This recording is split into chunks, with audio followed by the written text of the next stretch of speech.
નાના ભૂલકાઓના વાલીઓ માટે વધુ એક ચેતવણીરૂપ કિસ્સો। વારંવાર ચેતવણી છતાં ફરી એકવાર 10 વર્ષનું બાળક સિસોથી ગળી જવાનો કિસ્સો ધ્યાને આવ્યો। અમદાવાદ સિવિલ હોસ્પિટલના બાળ રોગ સર્જનોએ જટિલ સર્જરી દ્વારા આ સિસોથી બહાર કાઢી। સવારે 8 વાગે બાબુ રમતા રમતા સીટી ગળી ગયો અને બાબાએ કીધું કે સીટી મારા ગળામાં જતી રહી છે।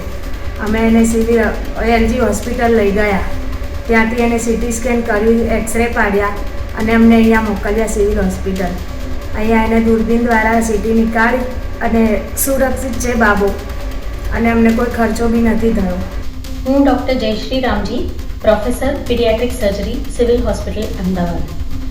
નાના બાળકોમાં ફોરેન બોડી શ્વાસમાં ગળી જવાનો પ્રોબ્લેમ બહુ જ કોમન છે। હાલમાં અમારી પાસે એક 10 વર્ષનો છોકરો આવ્યો જે રમતા રમતા સીટી ગળી ગયો હતો અને શ્વાસ નળીમાં ફસાઈ જવાના કારણે એને ઉધરસ ચાલુ થઈ ગઈ હતી। એ લોકો પહેલાં પ્રાઇવેટ હોસ્પિટલમાં લઈ ગયા હતા, જ્યાં એક્સરે અને સીટી સ્કેન કરીને તેઓ નિદાન પર પહોંચ્યા કે શ્વાસ નળીમાં કંઈક ફોરેન બોડી ફસાઈ ગયું છે, પણ સાધનો ના હોવાના કારણે એ સિવિલ હોસ્પિટલમાં એમને રેફર કર્યું।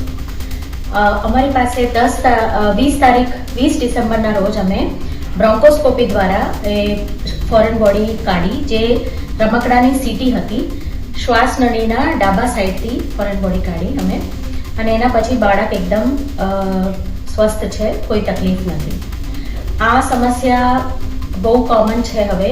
સિંગદાણા, સોપારીનો દાણો, સીટી છે, કોઈ બી નાની નાની વસ્તુઓ, ઇવન બેટરી સેલ છે, એ બધો છોકરાઓને બહુ એટ્રેક્ટ કરે ને તરત એ લોકો ગળી જાય ને શ્વાસ નળીમાં ફસાઈને તકલીફ ઊભી કરે છે। એટલે મા બાપને આનું બહુ ધ્યાન રાખવું પડે।